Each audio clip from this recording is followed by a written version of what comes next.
Welcome to night school where shadows creep. Grab your popcorn, don't fall asleep. The doors are open, let the nightmares play. You won't make it out today. Welcome to night school. The doors have reopened.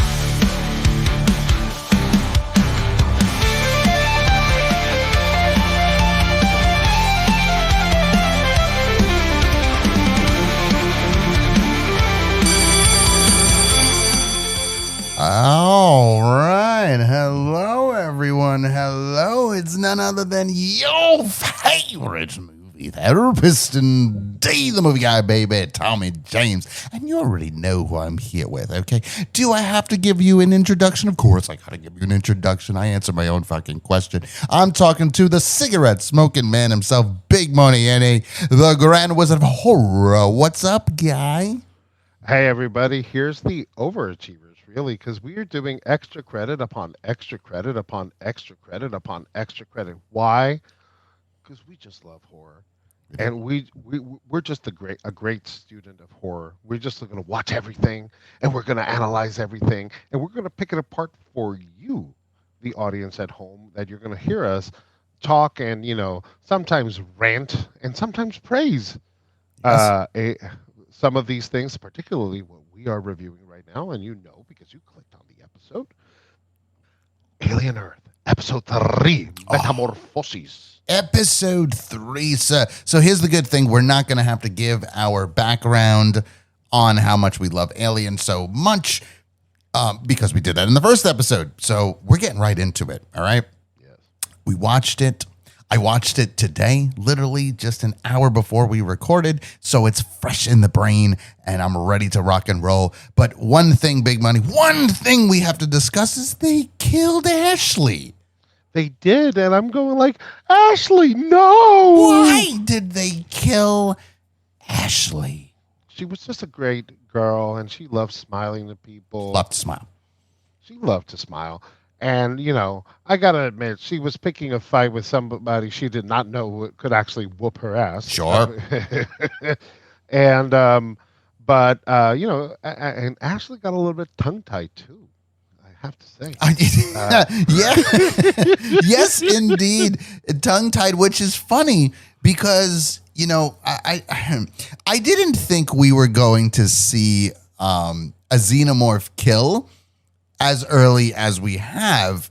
But obviously, I will say this story is going places. And I feel it could go in really good places or really bad places. And, we're going to discuss that teetering. too. The ending gives you a little teeter, a little feel down in your tum-tum, but not a good feeling in your tum-tum. But again, back to Ashley. She got a little tongue-tied, and I'm a little disappointed in her. But not gonna lie, Big Money. Very disappointed in Ashley because couple things. You had him. What you playing with your food for? Shove your tongue in his skull.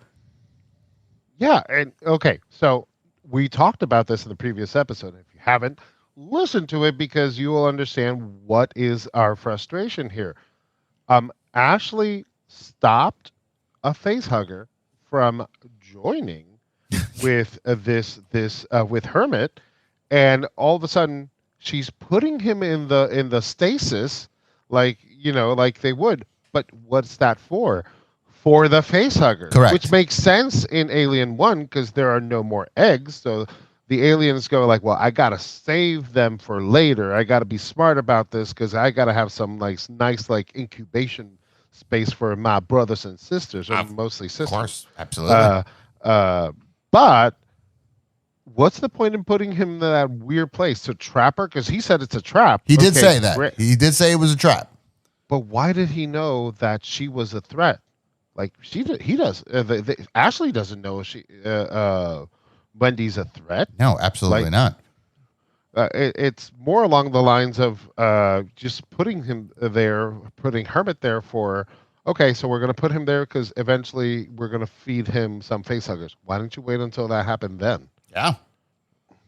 And to do so, to go and get him to be stuck into the it was in the truck and pretty much in the back of the truck, and you had that opportunity though. You didn't need to do that. You could have just been like, so Ashley could have been poached up like she tends to do. She's poached up and she's watching and sitting there going, yes, look in the egg. Yes. Closer. Got a motherfucker. Like that's what we were waiting for. But then she, literally Celine Dion'd him and saved him because it was trying to get to Wendy. Like that doesn't make sense. And unfortunately had to learn the hard way, losing its tongue, and then literally getting in this case, its face, sliced off. Like face it was a face off. There was a Nicolas Cage moment where the face came off. But wow. One thing, Big Money, we got to mention it, though. Acid blood. You got your acid. Yes, finally. You got the acid. I got my acid blood because I was thinking, because I remember, obviously not every alien has acid saliva. So I went like, okay, so we're not doing those aliens that have acid saliva. And I went like, okay, but are we going to get some acid blood? Got acid blood. We did. Like, yes, we did. And it was corrosive and it was disgusting and it was great. Yes, I enjoyed when she stabbed up and you heard the alien getting stabbed, and then the first thing in my head was, is it gonna? And then it came down and I went, ooh, acid blood, very good. Okay, very good. We're getting places here. I will tell you, the first act from this episode, fantastic, alien-like.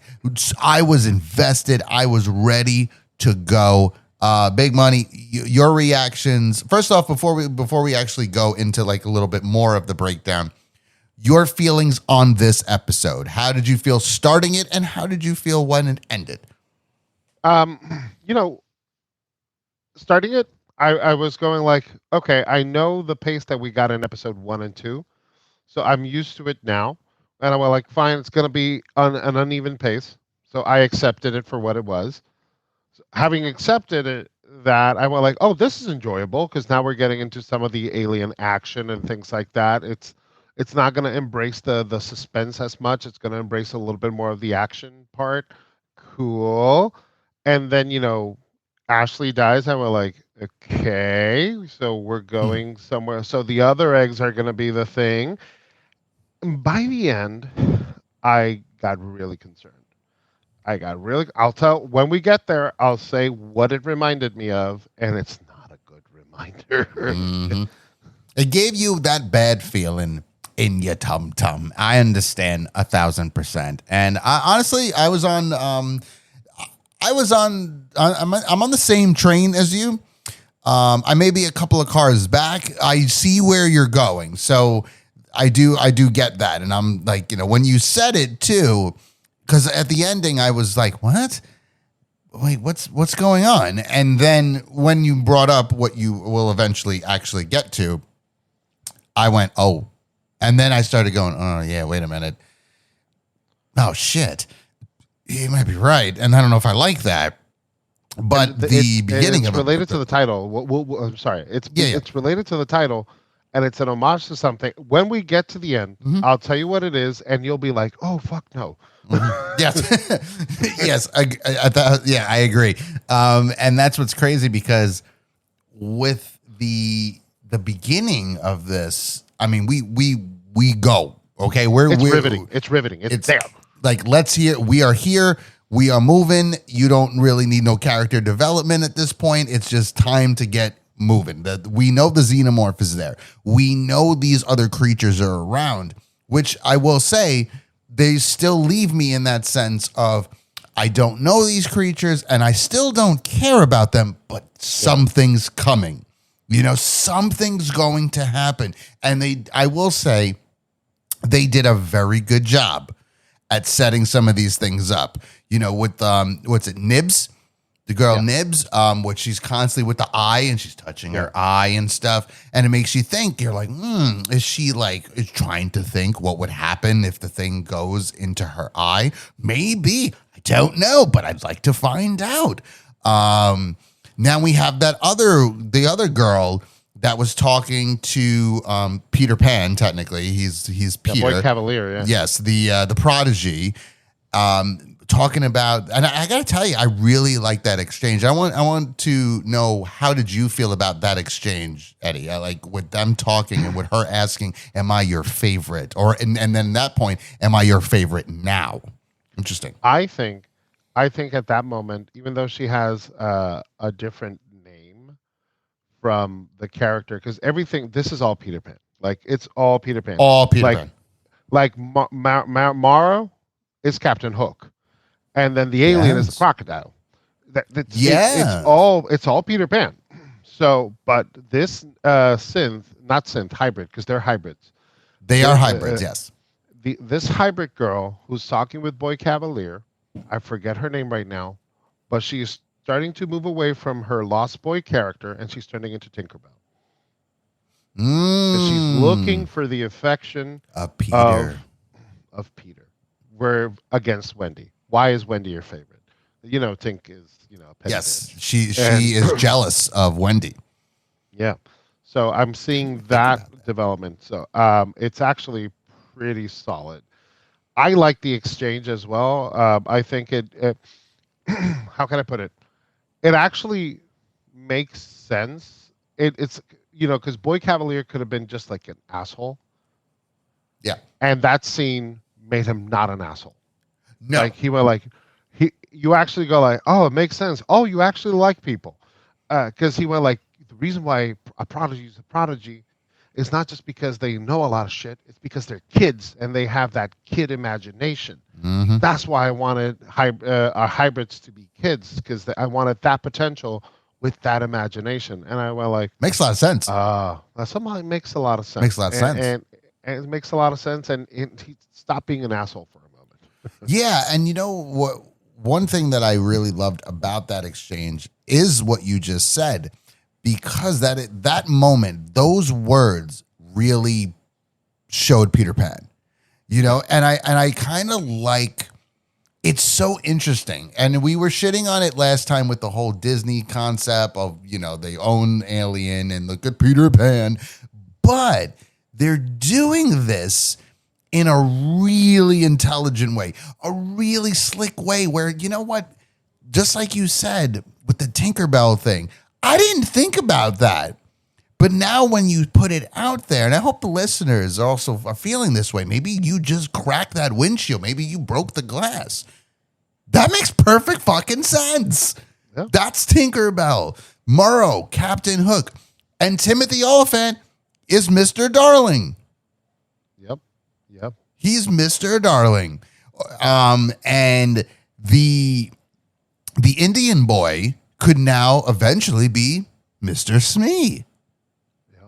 And Miss Smee, don't try to stop The me. boo box. The boo box. No.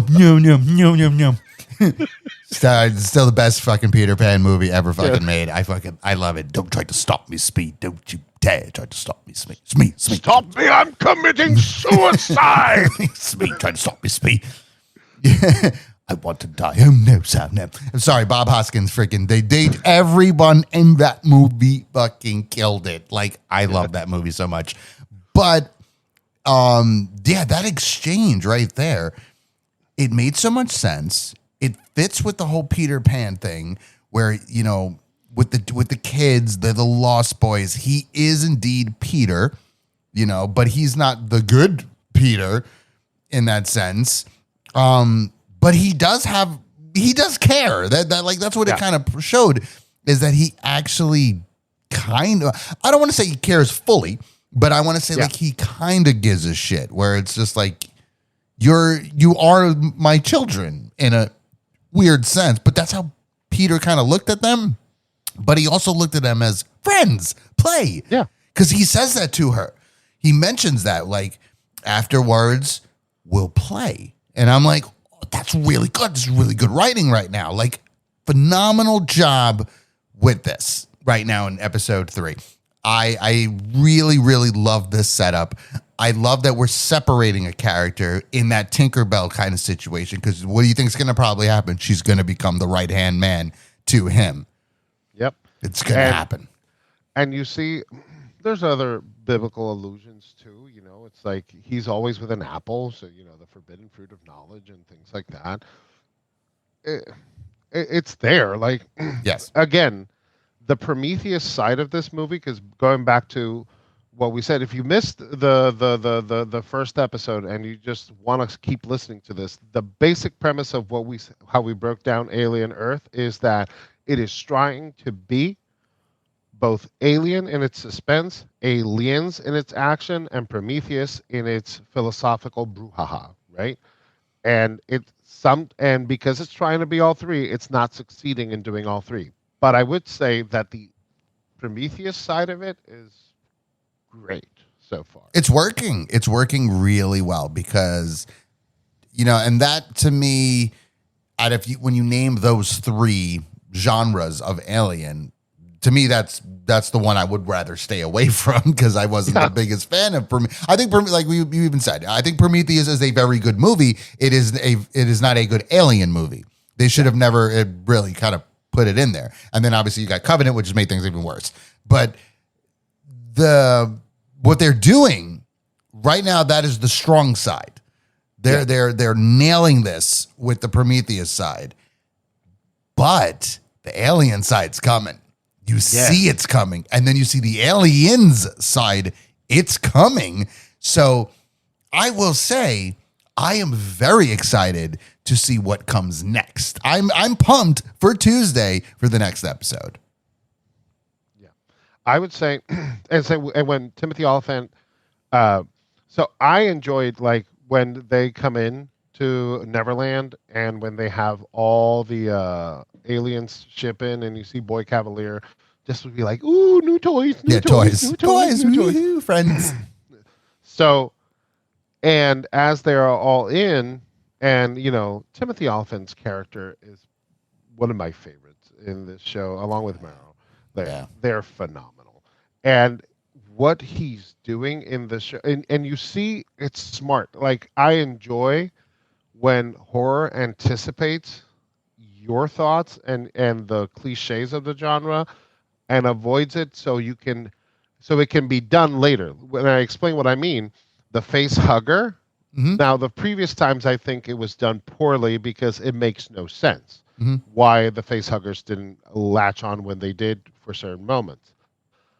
However, when they go to Neverland and you see Timothy Olyphant look at the face hugger as it's opening up, as Boy Cavalier is showing up, he just takes him aside and goes like, no. Yes. You're going to be away because I saw these things react. These are parasites. Like he just like started deducing what it was. And we saw these things jump out at people and attack. And we saw a body with a hole opened. Mm-hmm. It's latching on and putting eggs there. He didn't know, but he deduced what happened. He was able to explain it. Yeah. He actually explained it perfectly. Yeah, and it's like, oh, it makes sense that he would deduce it. And I went like, and he stopped it from happening. You go like, oh, it didn't happen. But in that case, I think that's actually smart because that's, you know, it's somebody who doesn't want this to happen. It's not like Ashley who should want this to happen. Ashley should be like, go for it, not like for all kiss the egg. Kiss the egg. Kiss the egg. Kiss the lucky egg. Kiss the egg. Come on. Come on. It loves you. It's going to give you a hug. It's going to give you squeezy. It's going to squeeze the shit out of you. That's what's crazy. Because I feel like and it's very interesting how the eggs react, right? So when you get closer, you don't even have to touch it. But when you get closer, it starts to kind of move. And then eventually opens up. And I noticed that like as he was, when I noticed that it was first out, like out in the open, and I'm like, that's not smart. but they don't know. They don't know what is in there, what can or will eventually possibly happen. And then he gets closer and it starts to, the lips kind of start moving. And you notice that Timothy Olyphant he's looking at it, but he looks back at Prodigy, And then he looks back at it again. It's almost like he had to think about it for a second. Yeah. You know, where he was like, I could do this right now, but I feel that Timothy Olyphant stops him. Like, that's when he's like, whoa, buddy. No. You know. And the way he pushes him out. What are you doing? Then he goes and explains. And then he's like, you know, like you. It's looking for a host and then a human, and then stops and is just like you. And I feel the way he said that was almost saying, not yet. Not your time. Yeah. It's coming, but not yet. Because he could have easily let it happen. Oh, yeah. Because he has zero compassion for humanity. He has no emotions. He has no emotion, but he also doesn't like humanity in general. Yeah. Like you can see when he talks with Wendy about it, he does not like humanity. Yeah. And he works with them because they created him for it and everything, but he's going like, these people, like, look at this guy wasting time. And he was very upset with the choices that Boy Cavalier made with the hybrids. He went like, that was not a smart option to send these kids there. Children. He told them children, and he's very plain about it. So, you know, I just think that he's testing. He might try to do a David. He might be the new David. He might be doing some things that are quite shady. But and we missed something that's important, is that another thing that he added into his deduction before Boy Cavalier got face hugged to death was when he interacted with Morrow in the ship. When Morrow interacts with the other two hybrids, and funny enough, he doesn't kill them. That's interesting. To me, that was interesting for number one, especially because he thought of them as kids. That I found interesting. Yes. I think that's why he didn't kill them. Yeah. Because they were kids. Yeah, he figured that they were kids. Yeah. And as he's talking with them, and then Timothy Olyphant shows up, and he's just like deathly afraid. And Timothy Olyphant's walking like, you're not going to shoot me.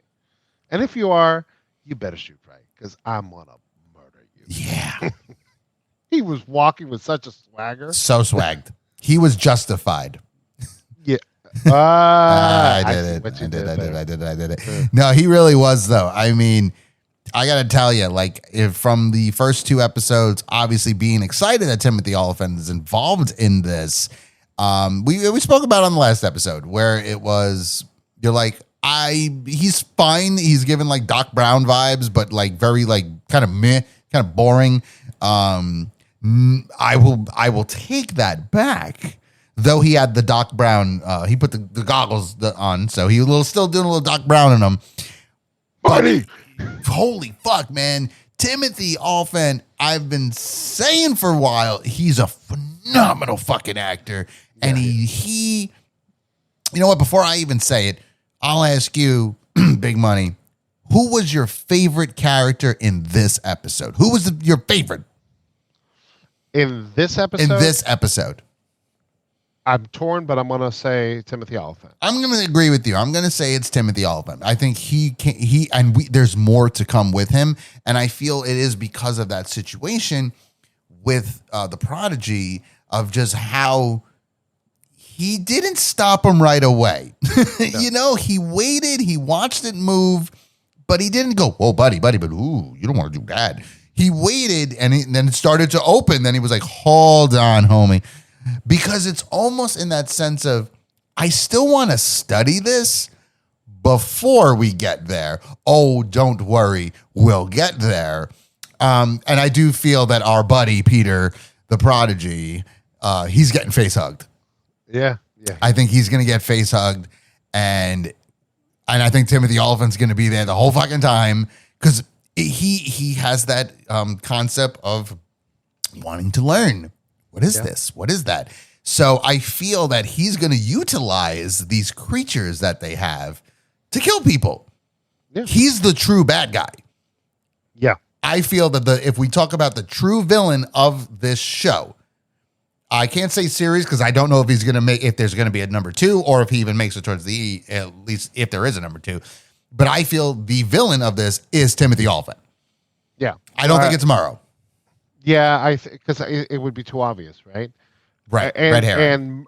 And exactly. And it's like, but Morrow has his own goals. They're just opposite of Prodigy's because he works for Weyland-Yutani, which is totally okay.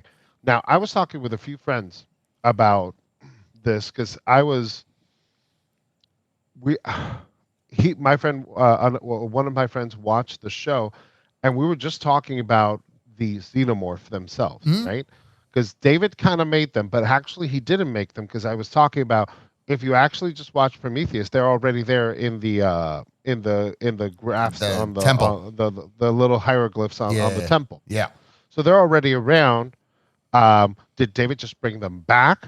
But at the same time, that might not be possible because Weyland-Yutani sent them 65 years in the past, way before Prometheus, to look for these aliens, this alien zoo.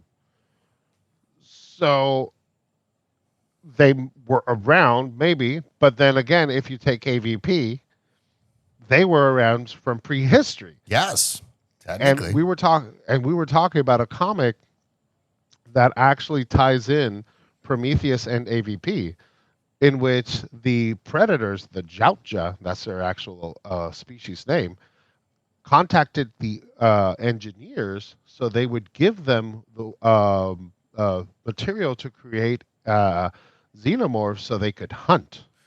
Right, because that's in the comic. That was also in AVP where they mentioned that the predators would use the xenomorphs to hunt, just for almost like training purposes. Yes, so which is very interesting. I didn't know that was actually in the comics. So that is pretty cool.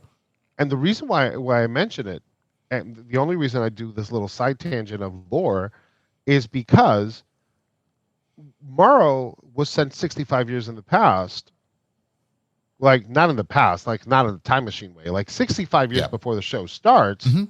And before Prometheus had started, Weyland-Yutani has already been sending, and again, before the merger also as well, some weird way, because it's Weyland-Yutani, but it was only Weyland in Prometheus. I digress. It's frustrating the lore parts that are happening in this show. 65 years before the show starts, they're finding this. They find xenomorphs and they come back, and Morrow is trying to get all this info and send it back to Weyland-Yutani, which is interesting, and that's why he's kind of like the antagonist, if you will. Sure. Yep. But then he has that whole side story with him, his backstory of he's a father and he became a cyborg in order to provide for his family, and now his daughter's probably very old or dead. Most likely dead. I would say she's most likely dead. But because what was the girl's name that he called? That was Yutani? That was Yutani. That's Yutani, probably the second or the third. Right. Because she said, like, my grandmother. You work for my grandmother. Yeah, you worked for my grandmother. So you got to think he's been around for a while, Morrow. But it's more of, where was I going with this? I lost my train of thought. But fuck, I lost my train of thought. What were we saying? We're talking about Morrow and how he's like working for Yutani, and that he has a little backstory that's sympathetic. So he's not. We're already seeing that he's not the bad guy. Oh, okay, he's just doing his job. Because she mentions contract. That's what I wanted to say. Because she mentions you didn't read your entire contract. Because he was saying like, when she's like, come back, come home. She didn't say come back. She said come home, which is also very interesting. But the way he's just like, no, this is my mission. I need to handle this. I will handle it and I'll get it done. She's like, well, obviously you didn't read your contract very well.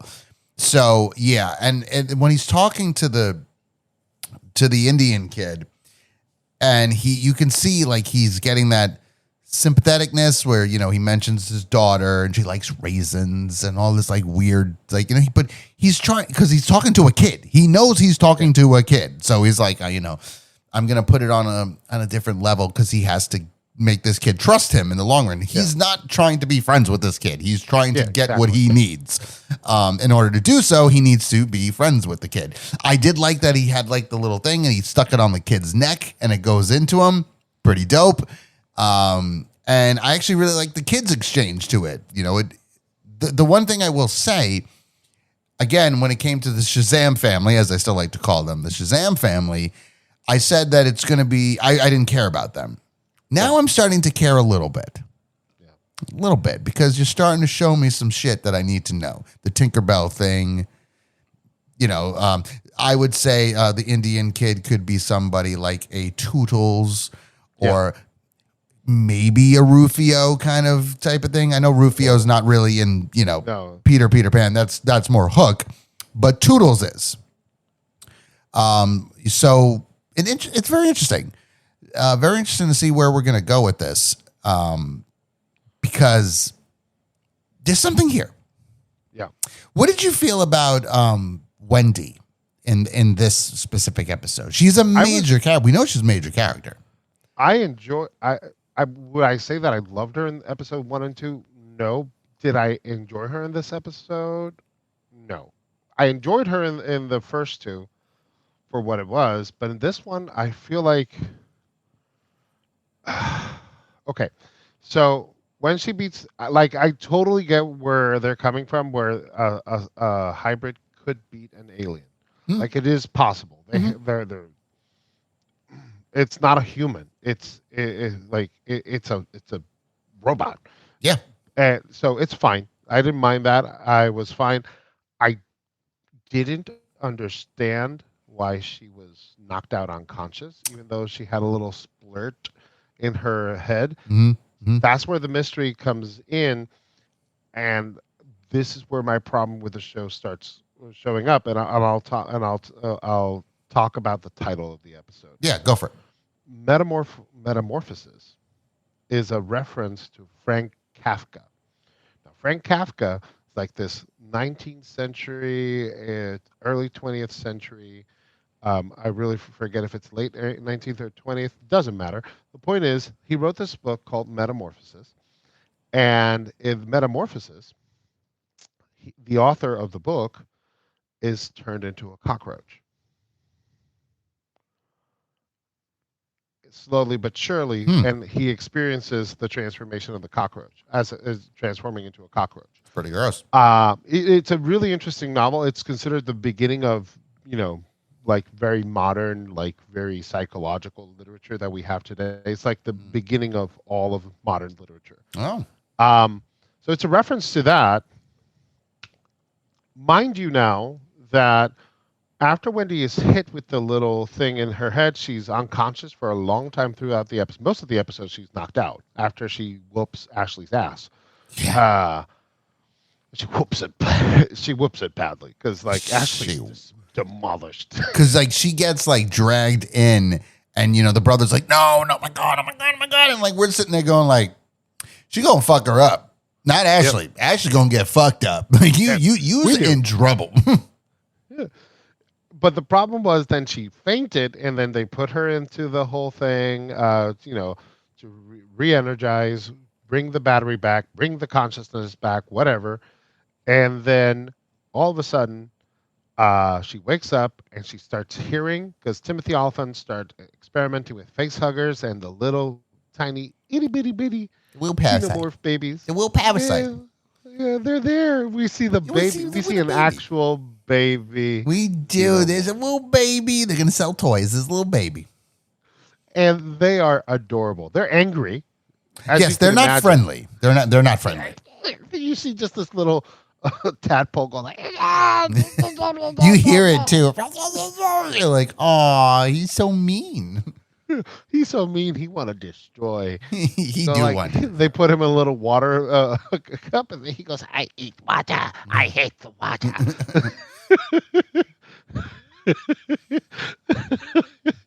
And so But then she hears it, She does. and it whatever they're doing to the facehugger, she kind of also feels. Feels it, and it's like piercing sounds. Yes, and it's like if she is either psychologically linked to the xenomorphs, and this is where what I told Tommy, I went like, I'm feeling that we're entering into alien resurrection territory. And that is not a movie you want to touch with a 10-foot. You know what? Not even with a 1,000-foot pole. No. To run away from that movie. No. And you know what's crazy, because watching it, I was trying to figure out the same thing. You know, because like he shocks the facehugger, which pretty much, I don't know if I guess it killed it. Let's just say it killed it. Well, I don't know if it killed. Let's whatever. say Stunned it. It knocked it unconscious. The fucking facehugger gets knocked unconscious. And then he begins to, slice it open. Fucking no problems over here, Mr. Timothy Olyphant. Just slicing open a facehugger. And that's when, she gets the piercing, and she's like she's kind of feeling it. And I'm thinking to myself, what's going on? Like, even the concept of the link, right? The whole point of them being linked. How? It's like, because that's the issue. Like, that's what gets me, like, the tail piercing her. The little stab in the head. How? Yeah, how? It's a big how. It's an annoying how. I don't like. It's weird because I don't know. Like, what the fuck was going on? Like, obviously we don't know what was going on because the door was closed. But like, she rips off the xenomorph's tongue. Like, did she eat it? Like, what happened? Like, why all of a sudden does it appear that she's linked to a? But she's not. If that's the case, shouldn't she be linked to Ashley? She's not linked to what? Point, yeah. Yeah. Why is she linked to Facehugger? Like, Mr. Facehugger and Will Baby Xenomorph. Like, what's going on here? I hope we get an answer. And even before it happens, she hears them before she fights Ashley. Yes. But no other hybrid can hear them. Yes. She can. Yes, she can hear them. Why? Why could she hear them? She can hear them in the egg. Yeah. When they were making noises. Because I guess, well, the thing is they were making the noises when the other one was getting cut. Yeah. That's when they all started. But to me, I'm like, I don't remember this working that way. I don't remember like freaking back, as we were discussing before we started recording, Sinners, like where, you harm, what's his name? Remick. And then they're all like, like the facehuggers are not linked. No. So what's going on? It's like, it works like an insect hive, but it's not the Borg. It's not a Star Trek reference for the people who don't know. It's not. It's also not like Sinners with the clan of vampires who all feel from the head vampire. Yeah, it's literally like insects. You see the alien queen. Yes, she's the boss. She's the boss bitch, but they are protecting her because she is the provider of their brethren. So you kill her, but she's not commanding them to do anything. No, they're animals. No, they're animals. Yeah. Now they have an internal way of doing things because of their animal qualities. Yes. Fine. That's totally okay. Yes. But like that hive mentality. Now you're going to say that the xenomorphs are like a hive, like the Borg, where they all like are one collective. They're all one mind. I don't know if that's a good way to go.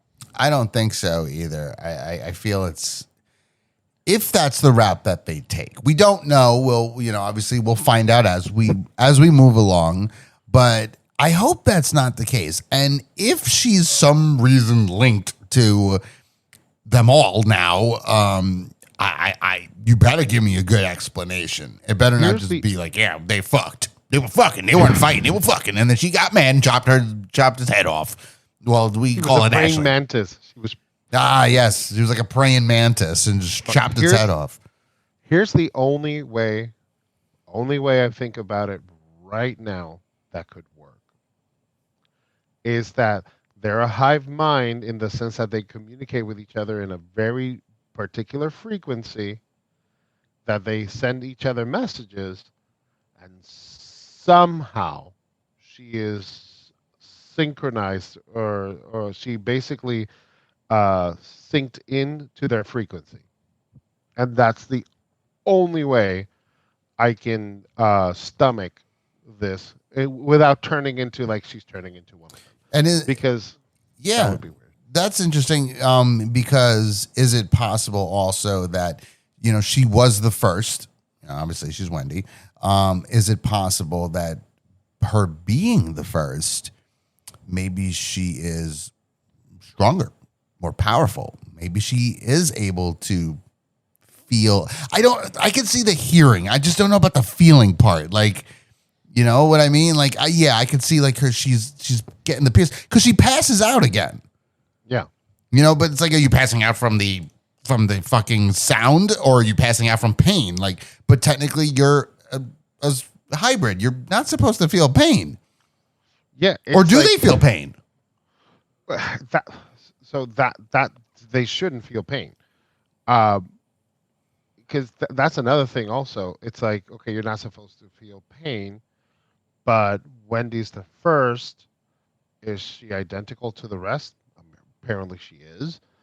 But there are questions there, because let's say for a moment that it's the signal, right? Let's say for a moment it's a frequency that she, tuned in. Somehow she tuned in. Mm-hmm.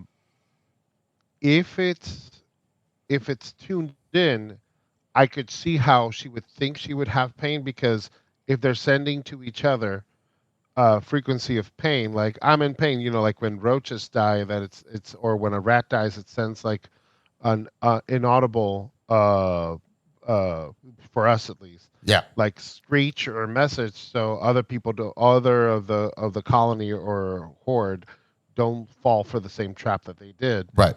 Like, okay, I could that makes sense, but here's my issue. Why can't the other hybrids sync to that? Like, if it's all the other hybrids, that would be more interesting. Sure. Because then that would mean like somehow Boy Cavalier in his experiments is touching on the dangerous territory, on something dangerous. Yes. Like he's entering into the xenomorph frequency. Like that's he's touching where the gods played before the engineers. Like that would be interesting. Yeah. But I think I may be thinking too much into this. But then again, you don't know. You could be spot on for it. I mean, but there is only one way to find out. Yep. We gotta keep watching. We gotta keep watching. Well, honestly, I mean, we touched on everything. Yeah, we did. Except the brother.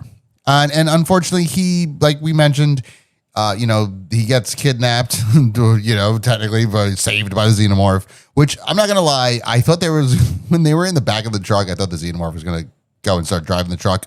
Would have been hilarious. Would have been like, Ashley, what are you doing?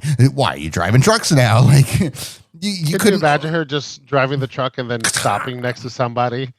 And then she just smiles at them. Just a little head turn. Great teeth, by the way. She keeps herself very well. They should definitely put her in a dentist commercial, for like a Colgate commercial. Do you want teeth like Ashley? Unfortunately, she's no longer with us. She died. They killed her. But then he gets the tail. Yeah. He gets the tail. He passes out. They bring him back, and the next time we truly see him. And this is to end where the episode will leave us off. He's getting surgery. Weirdly enough, he ends up waking up during it. Ouch, sir. That looks very painful. His chest was pretty much wide open. What did they take from him? I honestly, His stomach? I don't remember. Maybe. Was it like a piece of a stomach? I think it was because Ashley buried really deep inside him. Yeah, she got him. She got him really good. Like, I was surprised that he even was able to stand up and kind of walk as far as he did. Like, bro, you got a fucking like legitimate like fucking blade, multiple blades in your fucking like spine, or I guess it would be more in the stomach area. But I feel like I think it wasn't the lungs. I don't think it was the lung. It looked to me like it was like a piece of the stomach or whatnot, because they throw it on the tray and then they hook it up. And then when Timothy Olyphant gets the parasite, the little baby xenomorph, and he puts it in the water, it goes into it. Yeah. So he's at this point now creating himself a xenomorph. Yeah. And that's where the episode leaves off. Yeah. That's where we end. And where do you think this is going from that point? If you had to take a wild guess, where do you see us going from here? I really think I know that chest burster is going to be showing up. But he's not going to be able to break away from the little containment zone. Yeah. Like, they're not going to do that. If they do that, that's way too obvious. Like, bursting out and breaking the glass and things like that, okay. We already know where it's going. It's just going to be a repeat of every single thing. And they don't want to do that. They're telling us from the beginning, we're not going to do the same thing you've seen constantly. Yes. So I think that the only thing left is like, because if she was feeling everything before, she was feeling the aliens, but now it's connected to something related to her blood, I think that's where it's going to be. I think that's where it's heading. Okay. So the next episode is called Observation. That will be the next episode. Observation. So a very, very sciencey episode. Yes, very sciencey episode. So I feel this episode coming will be more explanations. Yeah. We'll get a little bit more in depth. We'll get a little bit more Timothy Olyphant giving some breakdown, start explaining a little bit more, which is good because I am at the point now where I need some explanations. Here. So I'd like to see where it's going to go in that sense. It did leave me with a little bit of excitement knowing that, something's coming, something's here. But then also that question of what the fuck is going on, not really sure. And I think it's one of those that we're on the train here. We're taking it to the next stop to see where it's going to go. I have one prediction. Sure. And I think it's kind of obvious, but I think Nibs is going to take that eye octopus and lunge it into her.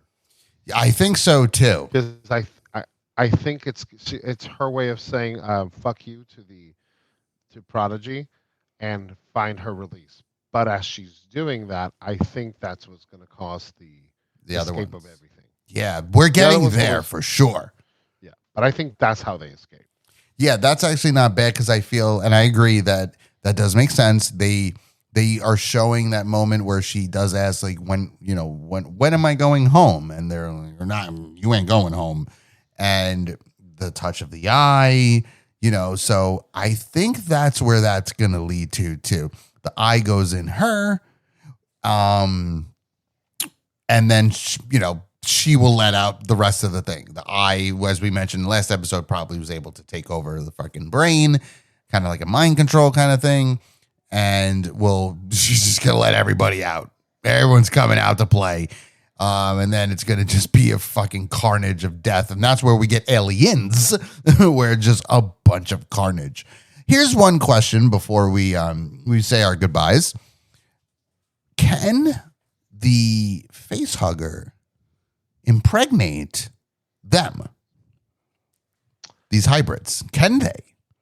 They can't. The only one that could they could was Morrow, because Morrow. Morrow's not neither a hybrid nor a synth. He's a cyborg, and cyborgs are just humans with some tech in them. That's why he was struggling to like upload all the information from the Maginot. Yeah.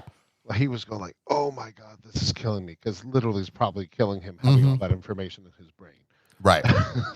It's not like Timothy Olyphant, who's a synth. He just hooked up and went like, "Yep, okay, let's see. Oh, I got all the information from the computer. Yeah. Got it." Mad quick. Like he too. was zero struggling. So I don't think that they can impregnate. I don't think so either, but while watching it, I was wondering that. I was wondering if it's possible, if that could happen with that. But I still have a question because, not lore wise, because I have a billion of them there, but I'll wait as the show progresses to keep throwing them. I've thrown them in the last episode and this episode. Mhm. But story wise, within what the show is saying, Ashley did not kill Morrow. No. And she could have. Mhm. It was not a thing of like maybe I will, maybe I won't. No, she has every xenomorph has been able to destroy a synth without question. It's not like, oh, it's non biological, so I will not attack. No, it will demolish anyway. It's an animal. Yeah, exactly. So that said, that ties into the question of why didn't Ashley kill Morrow? And so related to what you're saying, and that I don't know. There's something there. Yeah, there is definitely something there. A lot of questions we have and a lot of answers we need. But as I mentioned, there's only one way to find out, and that is to continue watching the show.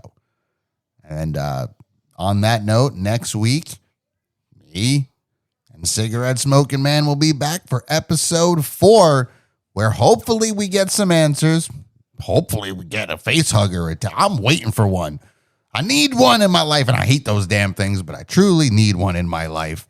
And honestly, we need another xenomorph because Ashley's gone, and now we need a new one, and we got to think of a name for it. But we won't know until it shows up, because then we gotta take a look at it and decide. Like, that looks like a Phil. Like, we don't know yet. Or Brittany. It might be a Brittany. It's very possible. We won't know until we see this xenomorph that eventually is going to come. So it is our time to say goodbye. It is our time to say sayonara. And Big Money, we will start with you. Big Money, Eddie, everybody. Cigarette Smoking Man, Grand Wizard of Horror, signing off and reminding you that what would Kafka do? And the answer is quite obvious: turn into a cockroach. Learn something new every damn day. Thank you, Big Money. And my name is Tommy James, a.k.a. Mr. Ozo Smooth, the smooth effect himself, movie guy, babies, as everybody loves to call me, your favorite movie therapist. And I just want to shout out to Pop Culture Pros, because as you know, Night School Horror is with Pop Culture Pros, because we are pros of pop culture. And if anybody wants to listen to anything to do with sports, movies, obviously horror, video games, comic books, you name it, you got to check out Pop Culture Pros. Tell them Night School Horror sent you. And thank you for everybody that's been listening, following, enrolling with Night School Horror. We are now, just throw it out there, we are confirmed, me and the Cigarette Smoking Man himself will be at Ocala Comic Con on September 20th. We got a panel. We're going to go and do our all-time favorite, I Can Survive That, because people love it and they want to talk about it. So you can check us out there. Definitely check out the TikTok page. Check out the Instagram. And just, come on, keep listening. Let us know what you think about Alien Earth so far. And let's see, do you agree with where Big Money's going with this? Because if you don't, you might just make the list.